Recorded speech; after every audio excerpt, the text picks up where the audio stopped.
যারা আল্লাহর ঘর বানাতে সাহায্য করে, আল্লাহ তাদের জন্য জান্নাতে ঘর তৈরি করেন।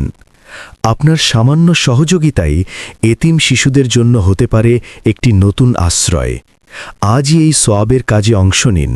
হয়তো এই ছোট দানটাই হবে আপনার জান্নাতের পথ।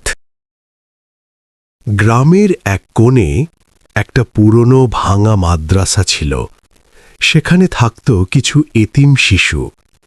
বৃষ্টি হলে ছাদ দিয়ে পানি পড়ত, গরমে তারা কষ্ট পেত, তবুও তারা কোরআন পড়া ছাড়েনি। একদিন গ্রামের কিছু মানুষ সিদ্ধান্ত নিল, আমরা এদের জন্যে একটা নতুন ঘর বানাব। শুরু হলো নির্মাণ কাজ। ইট, বালি, সিমেন্ট আর মানুষের ভালোবাসা দিয়ে গড়ে উঠতে লাগলো একটা স্বপ্ন। প্রতিদিন কাজ দেখতে আসত এক ছোট এতিম ছেলে। তার হাতে একটা কোরআন, চোখে ছিল অদ্ভুত এক আশা। সে চুপচাপ দাঁড়িয়ে থাকত আর মনে মনে দোয়া করত, হে আল্লাহ, এই ঘরটা যেন দ্রুত তৈরি হয়।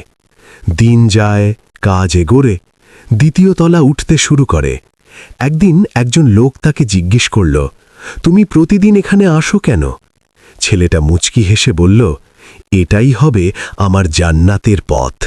কারণ যারা আল্লাহর ঘর বানাতে সাহায্য করে, আল্লাহ তাদের জন্যে জান্নাতে ঘর বানান।